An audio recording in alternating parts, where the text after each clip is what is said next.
Bom dia, que a graça do Senhor Jesus e a paz dele estejam com vocês todos. E antes de eu falar qualquer coisa, eu quero só lembrar uma vez de algo que eu li do Martin Lloyd Jones, que ele fez uma observação que eu nunca tinha percebido. Ele aponta Paulo dizendo para as igrejas: graça e paz, graça e paz. E o Lloyd Jones fala assim: tudo tem que ser nessa ordem. Se não for nessa ordem, não vai existir. Primeiro começa com graça. Deus vai a quem não merece, estende a mão e abençoa. Então a pessoa tem paz. Então, graça e paz da parte do nosso Senhor Jesus, para quem já é convertido e para quem não é. Bom, eu me segurei para não chorar enquanto o Roberto falava, porque ele é um irmão muito amado, muito querido, e eu vou contar um pouco da nossa história nas próximas 3 horas. E a gente é amigo há muitos anos, amigo mesmo, e eu fico vendo como as coisas aconteceram, e estar hoje no aniversário de 6 anos dessa igreja, eu me lembro da conversa que nós tivemos sobre: e aí, quando é que você e Sheila pensam em ir para o Rio? E vocês estão aqui, é uma realidade, e eu admiro pessoas que realizam, porque idealizar é uma coisa que não custa nada. Idealizar é pensar: eu estou aqui idealizando uma viagem, eu estou aqui idealizando uma família, eu estou aqui idealizando uma profissão, mas o que importa é a realização, e realizar é trazer a realidade. Então, parabéns pela realização de vocês dois, porque eu sei que vocês dois estão juntos nisso, e vejo tanta gente querida aqui. Agora o Anderson e a Renata cheios de filhos, né? Sabe, posso dizer, 2 já é muito, e é muito bom ver tanta gente amada, querida aqui também. Bom, queridos, eu vou começar aqui com vocês hoje sobre o tema que o Roberto me deu. E eu quero pedir a vocês que acompanhem comigo o texto que vai ser lido, que se encontra no livro de Gênesis, capítulo de número 28. A gente que é pastor de igreja fica preservando sempre o domingo, porque o domingo é o dia mais importante da congregação, porque a gente vê muita gente, a gente vê quase todo mundo. Então a gente praticamente não sai domingo. Para eu estar aqui, é porque realmente eu me sinto em casa aqui, realmente. Eu me sinto muito feliz. A igreja está lá bem cuidada, a turma está trabalhando, mas eu me sinto muito, muito feliz por estar aqui. Vamos então ao texto do livro de Gênesis, capítulo de número 28. Nós vamos ler do verso 10 ao verso de número 22. Diz assim a Bíblia: Jacó partiu de Berseba e foi para Harã. Chegando a determinado lugar, parou para pernoitar, porque o sol já se havia posto. Tomando uma das pedras do local, colocou-a sob a cabeça para deitar-se. Ali sonhou que havia uma escada, que se erguia da terra, cujo topo alcançava os céus e pela qual os anjos de Deus subiam e desciam. Acima dela estava em pé o Senhor, que lhe disse: Eu sou o Senhor, o Deus de Abraão, seu pai, e o Deus de Isaque. Darei a você e a sua descendência a terra na qual você está deitado. Os seus descendentes serão como o pó da terra e se espalharão para o oeste, para o leste, para o norte e para o sul. Todas as famílias da terra serão abençoadas por meio de você e da sua descendência. Eu estou com você e cuidarei de você aonde quer que você vá, e eu o trarei de volta a esta terra. Não deixarei enquanto não fizer o que lhe prometi. Quando Jacó acordou do sono, disse: Sem dúvida o Senhor está neste lugar, mas eu não sabia. Com muito medo ele disse: Temível é este lugar, não é outro senão a casa de Deus. Esta é a porta dos céus. Na manhã seguinte, Jacó levantou-se cedo, pegou a pedra que havia posto sobre a cabeça, colocou-a em pé como coluna e derramou óleo sobre o seu topo. Deu àquele lugar o nome de Betel, embora a cidade anteriormente se chamasse Luz. Então Jacó fez um voto dizendo: Se Deus estiver comigo, cuidar de mim nesta viagem que estou fazendo, prover-me de comida e roupa e levar-me de volta são e salvo à casa do meu pai, então o Senhor será o meu Deus, e esta pedra que hoje pus como coluna será a casa de Deus, e de tudo o que me deres, certamente te darei o dízimo. Só até aqui, vamos orar. Querido Deus, nós te agradecemos por essa manhã maravilhosa de ceia, esse encontro abençoado. Te louvo pelo que eu estou vendo com os meus olhos. Te agradeço por participar desse culto de adoração, Senhor. Muito obrigado pela vida do Roberto, pela vida da Sheila, obrigado pela vida das crianças, obrigado por cada pessoa que está aqui fazendo esse trabalho acontecer. Tudo isso é obra da tua graça e também de muito trabalho dos teus filhos. Que o Senhor abençoe ricamente esse povo aqui, que tenha um só coração, um só desejo, e que eles cresçam cada vez mais e que já possam estar admirados, perplexos com a bondade de Deus, com a superabundante graça do Senhor, enchendo esse lugar de vidas que estão sendo salvas pelo poder do Espírito Santo. E que o Senhor me abençoe na ministração da tua palavra, enchendo esse lugar da tua shalom, da sua paz e da sua luz. É o que nós pedimos em nome de Jesus. Amém. Roberto me apresentou aqui de uma maneira informal, contando a nossa história. E eu vou continuar um pouquinho a nossa história. Eu me lembro da primeira vez que eu vi o Roberto. Foi em sala de aula, no seminário Escola de Pastores, onde eu era professor de teologia sistemática. Amo essa matéria, adoro teologia. Para mim, teologia não é apenas uma coisa de ficar pensando em Deus, mas é pensar e aplicar, pensar e aplicar. E a teologia sistemática vai dando rumo para a gente poder conhecer Deus de maneira organizada. E aí, ao invés de eu me aplicar à teologia bíblica, que é um outro jeito de abordar também a teologia, eu fui para a sistemática. Eu fui dando aula a aula, até que houve uma fusão de turmas, porque chega uma hora que o seminário junta a turma de um período com outro para poder caminhar. Para professor é um desespero, porque a gente tem aluno de quinto período e aluno de primeiro período. E o aluno do quinto período tem que ouvir as perguntas que ele fez, não suporta mais ouvir de ninguém do primeiro período. Mas o Roberto já estava avançado, já estava no final do curso, e eu me lembro do Roberto me olhando com uma cara de desconfiado. Eu falei, esse garoto não está gostando do que eu estou falando. Eu tive esse, como diz o meu amigo do interior do Rio, um sentimento de feeling, né? Tive um sentimento de feeling. E aí eu falei, eu acho que ele não foi muito com a minha não, mas tudo bem, vamos continuar. O tempo foi passando, o Roberto conversando comigo, a história foi se desenvolvendo e a gente está aqui, caminhando, dividindo o fardo como pastores por muitos anos na Plena de Caraí, e agora vendo o progresso do Roberto e da Sheila. Eu quero enfatizar sempre a esposa, porque infelizmente para muitos ministérios pastorais a esposa é só uma mochila, que o cara põe nas costas e ela segue. Para nós é parceira. A gente só investe em plantação de igreja quando a esposa tem esse chamado. Então os dois estão aqui exitosos com a equipe toda, vocês todos, isso é muito bom. E eu amo histórias. E a gente viu a chegada da Maria Luísa, a chegada do Francisco, a gente tem visto tanta coisa boa acontecendo através da vida do Roberto. Ele me conta a novidade, eu fico feliz, eu conto as novidades, eu acho que ele fica feliz também, né? Fica. E a gente vai se alegrando com o progresso, com o avanço. E vendo o Fernando aqui também, vocês aqui também, queridos pais, Fernando, Rodrigo, a irmãzinha, que não é mais irmãzinha. E a gente vai ouvindo tanta história.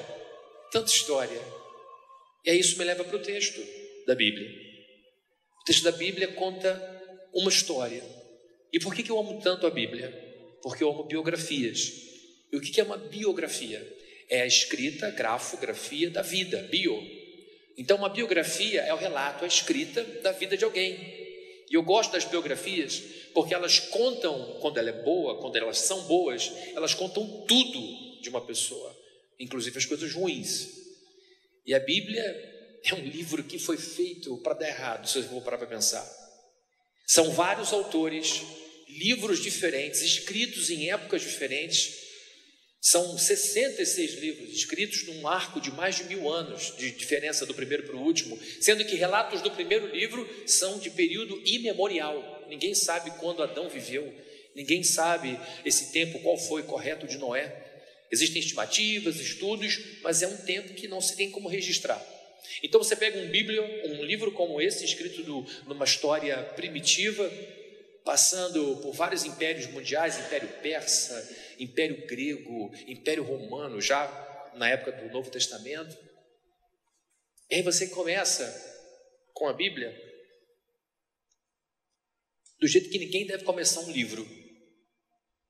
Quando você começa um livro, a orientação de um editor comece um livro de tal maneira que te cative, ou cative o leitor. Então a gente tenta se tiver alguma coisa muito polêmica, deixa um pouco mais para frente, você ir conquistando. Se você não é um autor conhecido, vai conquistando até a pessoa começar a gostar de você, e depois você consegue se deixar mais aceso. A Bíblia começa já dizendo que tudo deu errado com o ser humano. A gente vê Deus criando os céus e a terra, Deus criando o dia e a noite, Deus separando água de terra, Deus criando os animais, e no final de tudo criando seres humanos à sua imagem e semelhança, dando a corregência do universo a esses dois, um privilégio, e logo ali na esquina eles derrapam. Adão e Eva disseram que Deus não era suficiente para eles, e eles então quiseram mais. Logo na outra esquina vem o ser humano vivendo, um irmão mata o outro, Caim mata Abel, a história continua. Olha como é que a Bíblia começa. E daqui a pouco começa a história de Abraão, história de fé, o sujeito sai do meio da família. Hoje, para a gente dizer tchau para a família é difícil. Filho, não vai embora não, mãe, está na hora, 48 anos, vai filhinho, vai viver a sua vida. Porque latino é assim, a gente se agarra à família, e a família até o final. Americano com 16 anos já está com data de validade vencida, vai viver a tua vida. Quando a gente pensa numa sociedade patriarcal, familiar, Abraão deixando a família, ele está deixando toda a segurança, toda a estrutura, está rompendo com todo mundo em nome de um Deus que ele não conhecia. A Bíblia diz que a família dele era idólatra, ninguém conhecia a família, o Deus de Abraão, que se tornou o nosso Deus. E ele vai, segue sua vida, tem um filho que ele ama, Isaac, Ismael, confusão envolvendo Sara. E aí Jacó vem como neto de Abraão, depois Isaac casa com Rebeca, e eles têm, depois muita oração, porque ela era estéril, vem Jacó atrás de Esaú, já nasce na confusão, sai primeiro Esaú, a Bíblia diz que Jacó de alguma forma segurava o pezinho do irmão, e dali para frente a situação dos dois nunca foi pacífica. O tempo foi passando, Esaú tinha o direito de ser tratado como primogênito, gêmeo, mas saiu primeiro. Numa determinada situação, Esaú chega em casa com muita fome, Jacó esperto, quem não lembra, Jacó significa trapaceiro, ou aquele que ludibria, algo ligado à desonestidade. Ele então propõe ao irmão: você está com fome? Eu faço uma comida, mas em troca da sua primogenitura. Olha a maluquice, uma feijoada, por assim dizer, por um direito que dava a ele uma distinção enorme, mostrando que Esaú não estava nem aí para isso. Ele aceita, come, mata a fome do estômago e segue a vida. E depois, com o pai já idoso, Isaac cego, a Bíblia diz que ele estava tão idoso que os olhos não funcionavam mais. Ele então tem fome e pede ao seu filho Esaú que prepare uma caça. Vai lá, leva os seus equipamentos, traga para mim, faça aquele prato que eu adoro. Então ele sai, ia levar um tempo. A mãe está ouvindo aquilo tudo. Rebeca está ouvindo aqui dizendo o seguinte: Esaú não é mole, ele casou com umas meninas horrorosas. Se você for lá na Bíblia, está assim, meninas horrorosas, na minha Bíblia está. E a Bíblia diz que as esposas de Esaú causavam desgosto aos sogros. Eram mulheres daquela região, davam desgosto, e aquilo evidentemente acendeu uma luz vermelha na cabeça de Rebeca, e ela diz: meu filho Jacó, vem cá. O seu pai pediu isso, ele está para morrer e ele vai abençoar, porque ele prometeu que depois da comida abençoaria o seu irmão, mas essa bênção tem que estar sobre você. Vai lá, a gente vai dar um jeito de enganar seu pai. Botaram roupa que tinha pelo de animal, ele tinha o cheiro de um, pé de outro, voz de outro, e várias vezes o pai pergunta: quem é que está aqui? E ele respondia: é Isaac. Mas a voz é de Jacó. Põe a mão aqui. Aí passa a mão, realmente é peludo igual o Esaú. Mas tem certeza, gente? Quase falei um uai, que não é mineiro, né? Quase que eu falei, mas quem é? E fica aquela dúvida. Ele vai enganando, até que ele vai lá e impõe a bênção. E Jacó recebe uma bênção que faria dele um homem próspero no lugar de seu irmão. O pai foi ludibriado pela mãe, junto com o filho.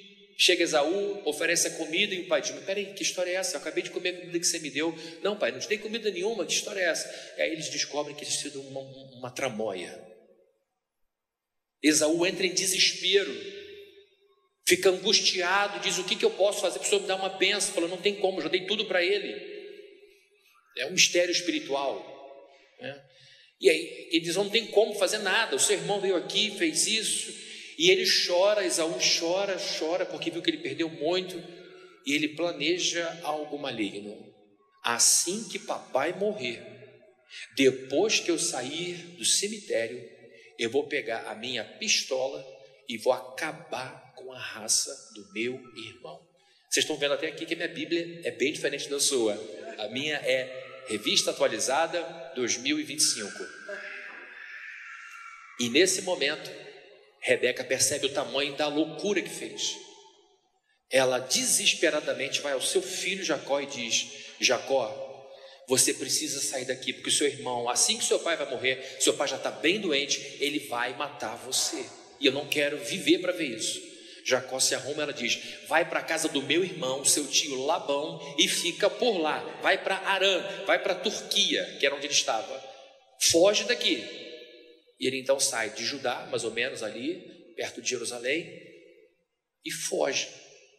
E no meio do caminho, ele resolve dormir a céu aberto, e nesse momento, ele pega uma pedra no chão, põe como travesseiro, dorme, e Deus cai sobre ele como orvalho. E lá no sono de Jacó, Deus o desperta espiritualmente. Ele vê uma escada.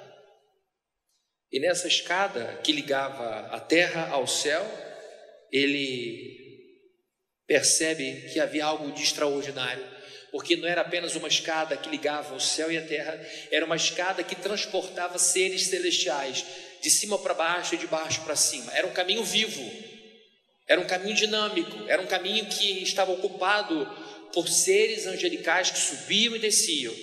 E por que eu cheguei a esse texto? Por causa do tema que o pastor Roberto me deu. Quando ele falou para mim: eu quero que você fale sobre o céu e a terra, entre o céu e a terra.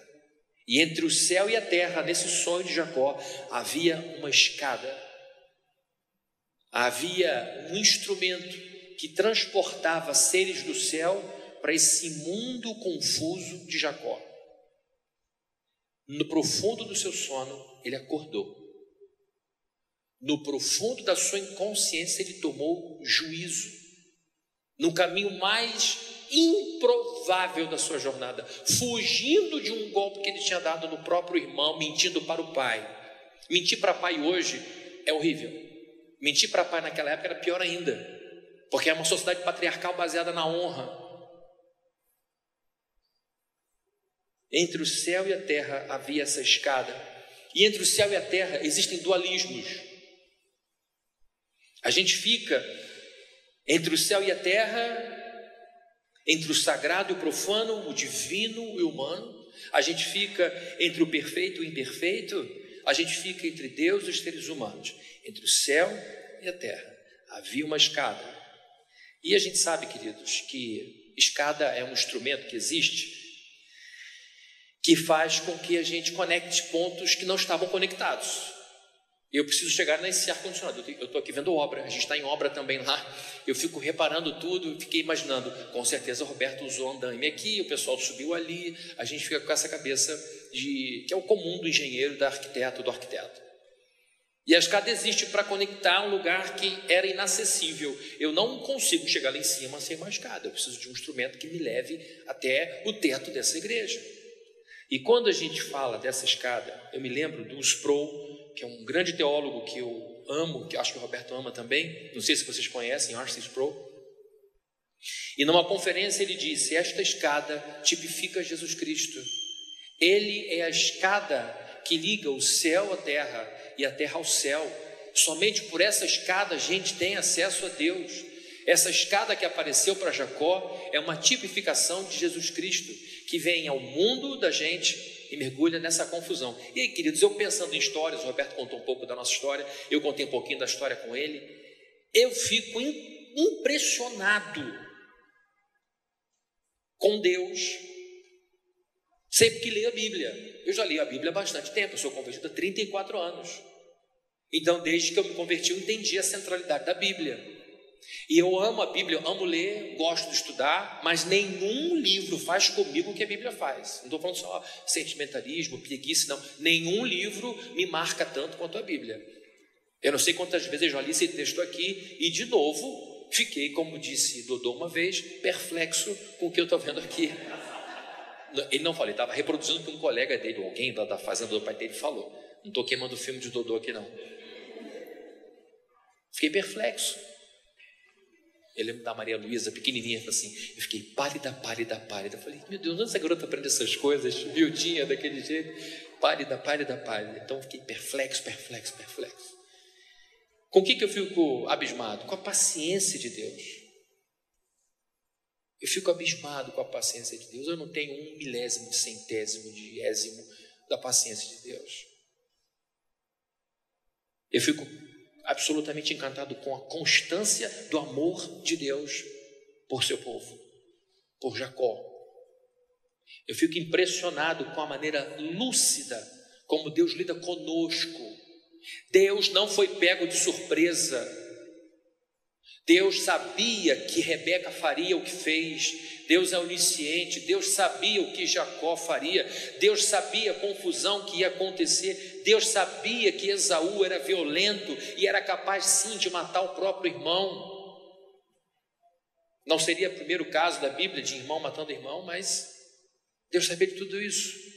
Então essa lucidez de Deus, essa maneira de olhar para tudo com muita luz, sem esconder nada, ou sem fingir que não está vendo, porque às vezes a gente faz isso nos nossos relacionamentos.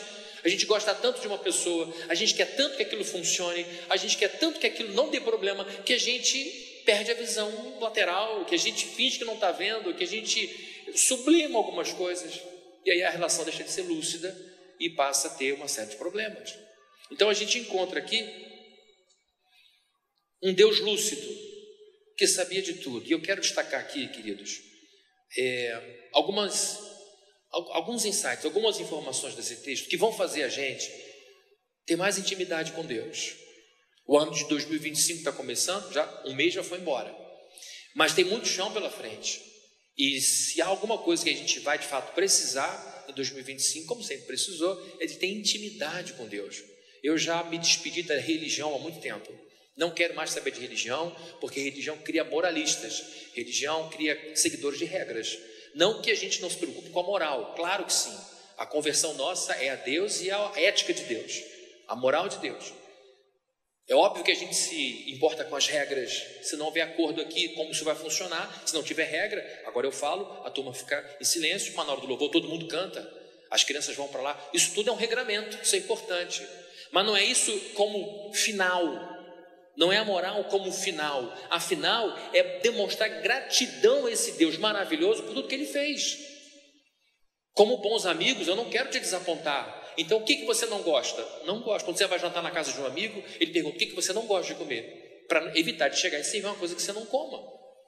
Então, se eu entendo que Deus é o meu melhor amigo, que Ele fez por mim, que ninguém pode fazer, tudo que eu menos quero é desapontá-lo. Por isso a gente se submete, por isso a gente se santifica, por isso a gente mortifica a carne, por isso a gente busca. Então, eu não quero saber de religião, porque religião é aquela coisa que diz assim, qual é o mínimo de dinheiro que eu vou dar para poder não ser comido pelo gafanhoto? Qual é o mínimo de trabalho que eu tenho que fazer aqui para não ficar sem graça diante dos outros? É o mínimo. Agora, quem tem gratidão é qual é o máximo que eu posso fazer? Qual é o máximo do meu serviço? Qual é o máximo da minha oferta? Bom, eu quero destacar aqui algumas informações que vão então nos ajudar nesse relacionamento de intimidade, esse relacionamento vivo com Deus, vivo. E a primeira verdade que eu quero destacar aqui é a de Deus se aproximando de Jacó. Deus se aproximando de Jacó. Verso 12 diz assim: e teve um sonho no qual viu uma escada apoiada na terra. O seu topo alcançava os céus e os anjos de Deus subiam e desciam por ela. Deus vai a Jacó. Deus está vendo a confusão. Deus está olhando e está vendo, só fazem besteira. Rebeca sabia que Deus ia abençoá-la. Ela sabia da história do seu sogro. Ela sabia da história de sua sogra, Abraão e Sara. Ela conhecia as histórias de Isaac. Ele contava essas histórias. Ela própria era uma mulher de Deus. Mas ela resolve fazer do jeito dela. E Jacó vem e vai reproduzindo erros. e lá na frente, não vou entrar nessa história, ele comete erros gravíssimos na gestão da casa, colocando José, o filho dele, com a Raquel, numa situação complicada. Ele criando problema, ele criando tempestade. Faltou a ele sabedoria. Então, Deus se aproxima dessa pessoa, Jacó, usurpador, desonesto, malandro, bota aí qualquer coisa. Sinônimo desses nomes que eu dei aqui, desses substantivos. Jacó era trapaceiro. Tinha uma vida muito confusa. A vida do cara era confusa. Nada era retilíneo, nada era ou sim ou não. Quando você lida com uma pessoa que é 171, ela nunca diz sim ou não. Ela vai falar, depende, por ali, de onde você está olhando, não sei. A pessoa está sempre assim, ó. Ela está andando para frente ou para trás, você não sabe. É uma pessoa escorregadia. A vida de Jacó era estranha. E Deus se aproxima de um homem que nem convertido era. Vejam só os versos 20 e 21. Então Jacó, depois do sonho, quando acorda, fez um voto dizendo, queridos, a Bíblia fala de voto com uma seriedade enorme. Voto é uma palavra empenhada, tem um peso cartorial. Então, quando a Bíblia diz, quando você fizer um voto, cumpra, porque Deus não se agrada de votos feitos por tolos, por pessoas, faltou a palavra, pessoas tolas, né? Porque Deus espera que quando você prometa algo, você cumpra, que você tenha palavra. O cristão é alguém que tem que ter palavra. Precisa dizer o seguinte, eu vou, não vou. E ele faz um voto. Então Jacó fez um voto dizendo, se Deus estiver comigo, cuidar de mim nesta viagem que estou fazendo, prover-me de comida e roupa e levar-me de volta em segurança à casa de meu pai, então o Senhor será o meu Deus. Vejam aqui, filho de Isaac e Rebeca, neto de Abraão e Sara. Que família! Você imagina, Roberto, quem é seu pai? Isaac. O patriarca? É. E sua mãe, Rebeca? Rebeca, é. Seu avô, por acaso, seria? É Abraão. Abraão. É. Que família incrível! E aqui está um sujeito que não era convertido. Ele faz um voto e diz, se Deus me guardar nessa confusão, nesse tiroteio, nesse festival de balas perdidas, quando eu voltar para a casa de meu pai, ele vai ser meu Deus. Faz um acordo estranho com Deus. Se ele me der, eu dou. Era a cabeça de Jacó. Era a maneira dele, era a forma como ele havia sido criado, tinha a ver com o ambiente dele, que ele vivia. E aí, queridos, a gente pensa, o que isso tem a ver comigo e com você? Quando Deus nos chama, quando Deus vem à nossa vida enquanto ainda estávamos dormindo espiritualmente. A Bíblia fala de necros em Efésios, mortos. Quando nós estávamos naquela condição, Deus se aproxima de nós, entra em nossas vidas, mergulha em nossas águas quando as nossas águas ainda estão sujas, mergulha em nossa vida quando ainda éramos como Jacó e oferece vida eterna. E não só a vida eterna, porque quando ele entra na vida de Jacó, ele diz, eu vou com você nesta viagem, vou proteger você dos seus inimigos e não vou te deixar enquanto não cumprir tudo isso na sua vida. Ou seja, esse homem viveu muitos anos ainda. Deus entra na vida dele, mergulha na vida dele, não só dando a ele a salvação eterna. Nós vamos encontrar com Jacó lá em cima, com Israel, como a gente vai ver. Mas ao longo desta vida, Deus o salvou de muitas encrencas. Deus o salvou de muitos problemas por causa desta presença lateral, dessa presença de Deus na vida dele, dando-lhe sabedoria, dizendo, pisa aqui, não pisa ali.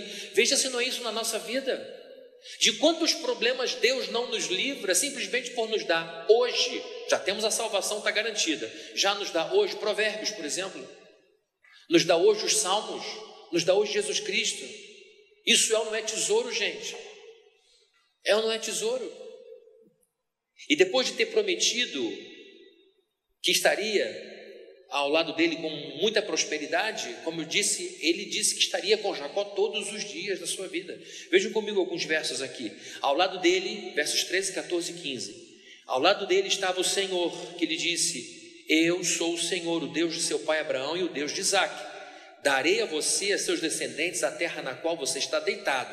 Seus descendentes serão como o pó da terra, se espalharão para o oeste e para o leste, para o norte e para o sul. Todos os povos da terra serão abençoados por meio de sua descendência, de você e sua descendência. Gente, o cara está no meio de um descampado.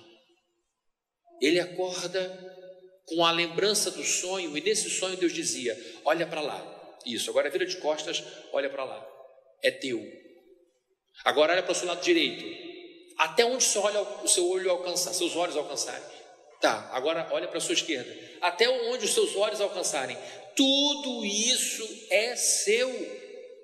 E o que é terra senão progresso, prosperidade, território? Ele disse: eu vou fazer de você um homem próspero, como fiz do seu pai Isaque, como fiz de seu avô Abraão, materialmente falando.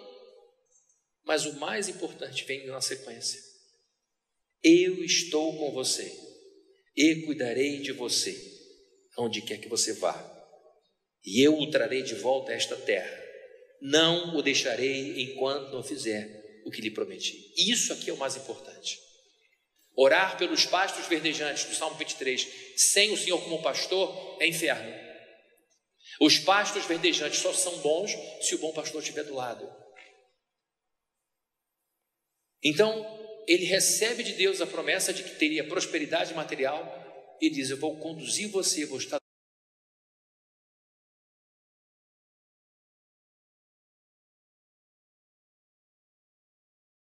Você até aqui já sabe quem é Jacó. Caso não tenha sabido até agora, Jacó merecia ou não merecia essas coisas? Vamos ser honestos aqui. Merecia nada. Ele fez uma confusão, mentiu para o pai, estava fugindo porque se enfiou em confusão. E para uma pessoa assim, Deus diz: olha aqui, 360 é seu e eu vou estar com você. O Deus Santo, Todo-Poderoso, independente, que retira de si mesmo energia inexaurível, inesgotável, para continuar sendo Deus. Ele olha para esse sujeito confuso, embolado, enrolado, mentiroso e diz: eu vou abençoar a sua vida. O que é isso? Isso é a graça de Deus. Isso é a misericórdia de Deus, a bondade de Deus. Gente, na teologia, a gente estuda muita coisa interessante. E tem uma coisa que se chama de teologia progressiva. O que é teologia progressiva? É uma doutrina que se desenvolve ao longo do texto bíblico. Você, por exemplo, quando estuda o Espírito Santo, pneumatologia, você tem o Espírito Santo no capítulo 1, verso 26 de Gênesis. Façamos, plural, o homem é a nossa imagem e semelhança. Hoje a gente sabe que o Deus, plural, é um ser só em três pessoas. Um em essência e três em pessoas. Então, quando a gente fala do Espírito Santo no capítulo 1, do verso 26, e pula para o livro de Atos, quando o Espírito Santo vai sendo derramado, quando as pessoas falam poder do Espírito Santo, você chega à conclusão de que houve um progresso no entendimento do Espírito Santo.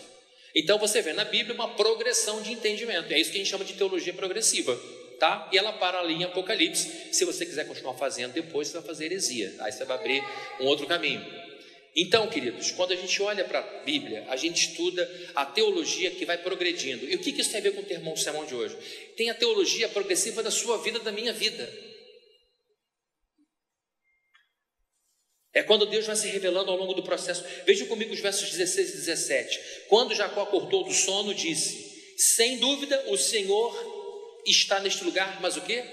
Eu não sabia. Eu não sabia.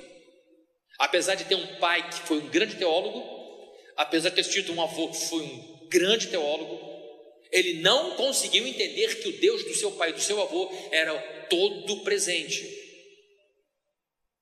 E agora Deus o desperta, estando ele dormindo, e ele acorda, diz o seguinte: eu não sabia que eu estava diante do portal do céu. Ele teve um entendimento aberto para a realidade que ele viu o Deus do seu pai, o Deus do seu avô. Até aquele ponto de sua vida, Deus era de um jeito. Olha, ateísmo é um fenômeno novo da nossa época. Vem com o iluminismo francês do século XVIII.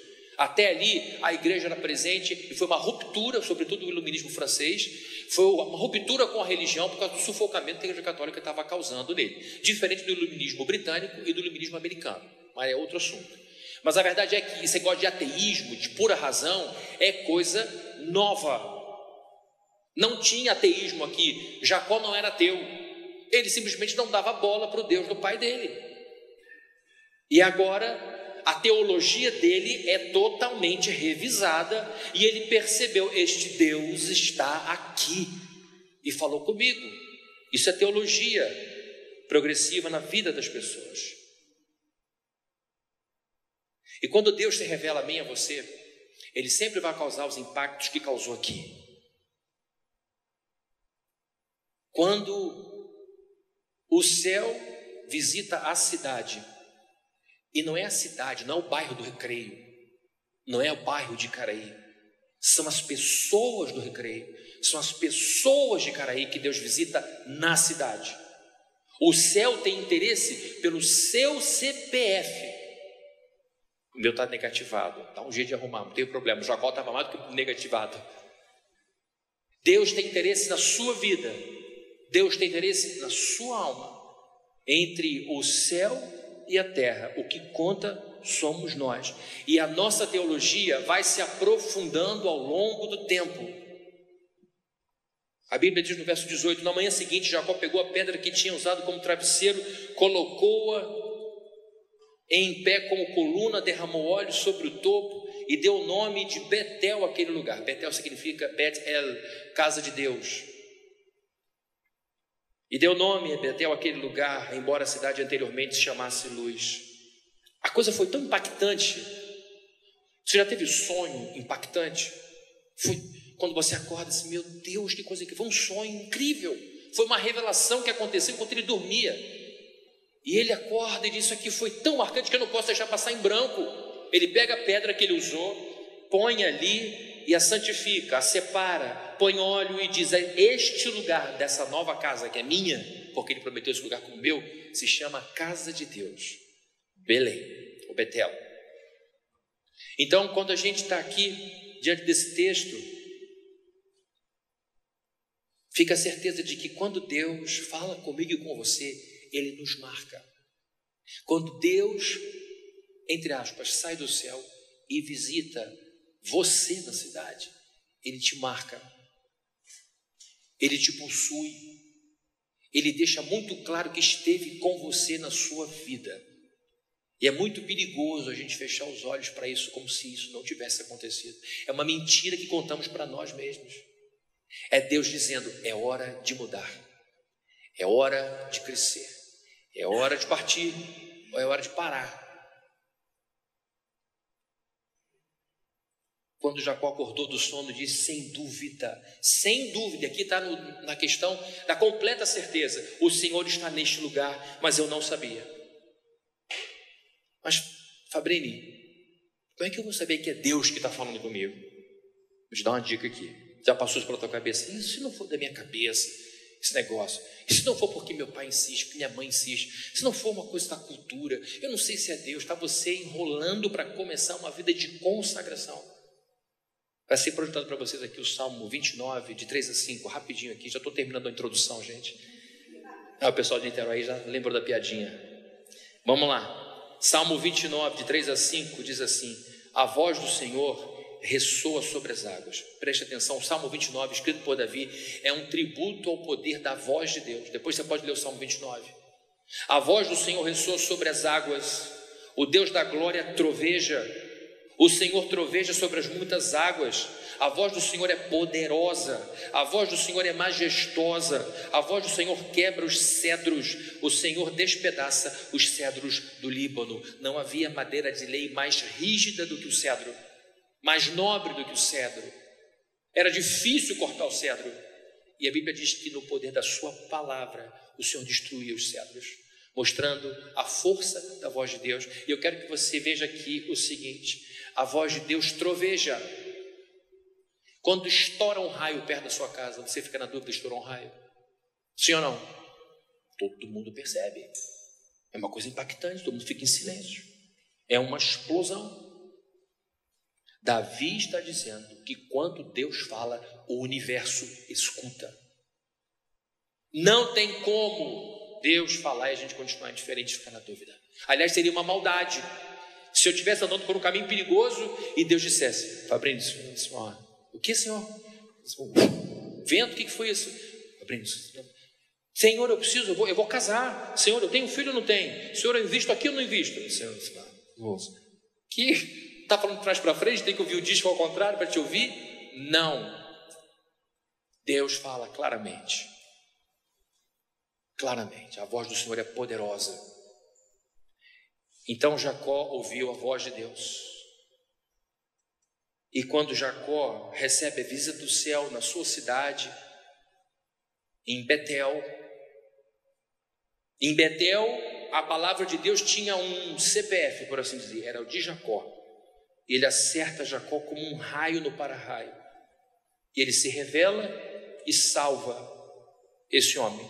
E vai revelando ao longo da vida quem era Deus para ele. Gente, Jacó, no final da vida, quando reencontra José, ele chega quase cego no Egito. É um sujeito empobrecido pela crise que chega na maior nação do mundo e dá de cara com o Faraó. Até hoje você vê múmias aí espalhadas pelo mundo. O Faraó era o sujeito mais incrível do seu tempo. E sabe o que Jacó faz? Eu te abençoo em nome do meu Deus. Sai abençoando o Faraó. Ele cresceu tanto que ele não fica nos protocolos esperando que Faraó abençoe. Ele abençoa Faraó. O tempo passou, ele fugiu, ficou 20 anos fora de casa.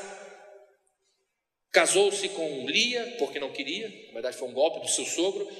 Roberto, que horas eu tenho aqui? 3h30? Você fez assim. 4. Eu vou terminar já, gente, tá bom? O jogo é 4 horas, né? Jacó foi embora. Foi lá para a Turquia. Foi para Harã. Chegou no lugar, viu a Raquel, diz: nossa, que menina bonita. Conheceu Raquel, se interessou por Raquel. O sogro Labão era pior do que ele. Labão era mais malandro do que ele.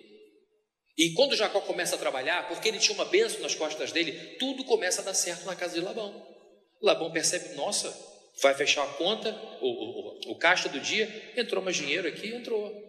Bom, aí ele vai vendo que a coisa vai crescendo, de repente ele vai vendo: nossa, tem mais caminhão fazendo entrega, é mais coisa acontecendo. Aí vê o pessoal da entrega toda hora chegando, o pessoal da Amazon levando, trazendo, e ele vê: o que está acontecendo? Ele percebe que Jacó trouxe para ele a bênção de Deus. Ele percebe que Jacó se interessou por Raquel. O dote da minha filha, querido, 7 anos de trabalho.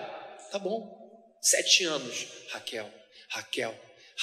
No final do casamento vem Lia, que a Bíblia diz que não era bonita, era mais velha. Já virou novela, né? Vocês estão ligados aqui que virou novela. E ele diz: mas peraí, meu senhor, no altar, cadê Raquel? Lia. Aí ele chega no ouvido dele, na minha Bíblia, e diz assim: querido, aqui na Turquia, em Harã, a gente não casa a mais nova antes da mais velha. Segura aí, casa com ela. Mas depois eu te dou a outra. E aí os convidados esperando, festa, ele casa. Poucos dias depois ele dá a Raquel. Mas lembre que tem um dote, são mais 7 anos. Ele queria segurar Jacó. Bom, trabalhei 7 por Lia, trabalho 7 por Raquel, 14 anos. Fica mais 6 anos. E Labão ficando riquíssimo, e Jacó ficando riquíssimo. Só que Jacó percebeu: esse cara é pior do que eu. Ele vai levar tudo, eu não vou sair daqui nunca. Vou sair levando para lá, papo coach, vou sair da minha zona de conforto. E vou voltar para a minha terra, porque Deus falou que a minha terra é lá. E ele tem que fugir, porque o cara não queria abrir mão dele. Não queria, ele foge, leva as imagens, dá uma confusão enorme. Ele consegue se desvencilhar de Labão. Labão não valia nada, e ele volta para casa. Só que ele tinha um problema. Vocês lembram qual era o nome do problema de Jacó? Qual era o nome do problema de Jacó? Esaú. Ele tinha que voltar para o lugar de onde Esaú não tinha fugido. E ele sabia que Esaú tinha jurado ele de morte. Ele vai andando, e conforme ele vai se aproximando, ele vai ficando angustiado. Ele pega o seguinte: Lia, pega a Zilpa, sua escrava, e os filhos que eu tive com você e com ela, separa para o grupo daqui. Raquel, você e Bila, sua escrava, e os filhos que eu tive com você e com ela, e bota no lado de lá. Porque se Esaú vier para acabar com uma parte da família, vai sobrar. Eu não vou perder de 0. Olha o drama, olha a confusão. 20 anos depois o bumerangue voltou. Fantasma na cabeça, tudo de errado que ele fez, e agora todo o dinheiro do mundo não seria suficiente para quebrar o coração do irmão. E ele então atravessa um grupo, um riacho, atravessa outro grupo e diz assim: entrem, fiquem aí, eu vou ficar aqui sozinho, porque eu preciso orar. E aí ele vai orar, e aí acontece mais uma revelação. A Bíblia diz que aparece um homem e que começa a brigar com ele. E no final, esse homem diz: eu preciso ir embora. Ele agarra o sujeito, diz: eu não vou te largar enquanto você não, quem lembra da história? Me abençoar. Então, esse Deus, o nosso Deus, apresenta para ele uma pergunta. Olha que loucura, olha que texto. Qual é o seu nome? A gente está brigando aqui a noite inteira, não dizendo o seu nome. Lógico que ele sabia. A pergunta é: qual é a sua identidade? Até o dia de hoje. Ele diz: Jacó. O que significa Jacó? Sou desonesto. Por isso eu estou nessa confusão toda. Enfiei minha família nessa confusão, meus filhos nessa confusão, porque eu sou confusão, sou Jacó. E aí a Bíblia diz que este ser glorioso atinge ele na perna, dali para frente ele mancaria para sempre, e diz: a partir de agora, o seu nome é outro. E não é só o nome, é sua identidade. Você não vai se chamar mais Jacó, você vai se chamar Israel, aquele que luta com Deus. Vai em paz. Ele sai dali transformado, física, espiritual e emocionalmente. Sai mancando. E as esposas: o que houve? Depois eu explico. Jacó, agora é Israel, você vai ter que se acostumar. É Israel. A teologia de Jacó foi se aprofundando na dor. O processo de mudança de Jacó gerou dor física, literal. Atingiu para sempre o jeito dele andar. Ele nunca mais andou da mesma forma. Olha quanta ilustração isso tem para a nossa vida. Deus entrou e a sua voz poderosa falou, e o seu toque poderoso alterou, e ele disse: eu sou o seu Deus. E como pai escolhe nome de filho, como mãe escolhe nome de filho, eu escolho um novo nome para você. E em virtude desse encontro nosso aqui, porque eu saí do céu e visitei esta cidade, porque eu saí do alto e vim para esse lugar confuso, você agora será uma bênção ainda maior. E hoje, quem nasce em Israel é o quê? Tá difícil, gente. Israelense. Até hoje o povo se orgulha de ser filho desse sujeito confuso. Qual foi a resposta dele? Ele disse: se o Senhor me proteger, Ele será o meu Deus. Terminando, queridos, por que eu contei essa história para vocês? Porque essa é a história da minha vida, da sua vida, dessa igreja. Estamos longe de sermos pessoas retilíneas. Estamos longe de sermos anjos. Estamos longe de sermos pessoas perfeitas. Nós somos pessoas que irritam outras pessoas. Nós também somos pessoas que confortam outras pessoas. Nós somos pessoas que causam tristeza nos outros, mas nós também somos pessoas que levam alegria para os outros. Há em nós esse dualismo. E nada disso pegou Deus de surpresa. Não estou dizendo que você pode errar bastante, porque no final das contas vai dar tudo certo. Não é isso, porque Jacó colheu muito fruto ruim, mas chegou lá. É para a gente não ser como a mula, que tem que ser guiado por cabresto, por esporão. Não precisa ser violento, vai na palavra. Não precisa ser no golpe. Você vai chegar lá, meu filho, mas não precisa chegar lá com tantas cicatrizes. É a gente que vai escolher como é que vai chegar. Mas o que eu queria trazer para vocês com esse tema que o Roberto me trouxe, que me desafiou, como é que eu vou encaixar um texto bíblico, um assunto nisso, mas achei muito bom, é isso. O céu está o tempo inteiro presente na terra. E eu fico muito feliz por ver essa igreja, por ver como ela já está bonita e como ela ainda vai ficar mais linda ainda. E já estou vendo pessoas em pé, vocês têm que colocar banco para acomodar todo mundo. E lá na plena alguém teria dito amém, lá, amém, vocês querem isso? Eu quero muito. Vocês veem, meu Deus, vamos ter que começar outro culto, porque a necessidade é imensa.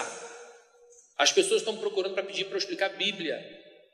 Eu nunca imaginei que eu pudesse viver o que eu estou vivendo. Pessoas estão dizendo, pastor, você tem como vir aqui na minha casa, conversar com a minha família e explicar o que é a Bíblia, fazendo isso presencialmente, online. Pessoas que estão pedindo um tempo. Então tem um monte de gente nessa cidade desconectada com o céu. Um monte. E aqui há um monte de gente nessa cidade, dessa cidade, que já tem conexão com o céu, que sobe e desce pela escada que é Jesus Cristo e que vai agora lateralmente entrar nas casas das pessoas. Que vocês possam olhar para a história de Jacó e dizer o seguinte: que bom poder olhar para Jacó e ver que Deus o abençoou tanto, porque eu preciso que Deus tenha comigo paciência também, que seja gracioso também, que seja bondoso também. Amém, queridos? Que Deus abençoe vocês. Posso orar? Querido Deus, muito obrigado pela manhã que o Senhor me deu de presente. Obrigado por rever tantas pessoas queridas e obrigado por ver a prosperidade dessa igreja, o progresso dessa igreja. Essa igreja só andou para frente, só avançou. Então eu te peço, amado Deus, que o Senhor abençoe assim enormemente, que essas pessoas tenham alegria de ver essas crianças crescendo, se tornando adolescentes, jovens, entrando em faculdade, se casando, que eles possam viver uma comunidade, uma família de verdade, e que o Espírito do Senhor esteja sobre cada pessoa aqui. Abençoa o Roberto à frente da igreja como pastor, que o Senhor dê a ele, a Sheila, muita graça, e que a tua Shalom impere na casa dele, que o Senhor abençoe muito a sua família. Em nome de Jesus te agradecemos. Amém. Amém. Amém.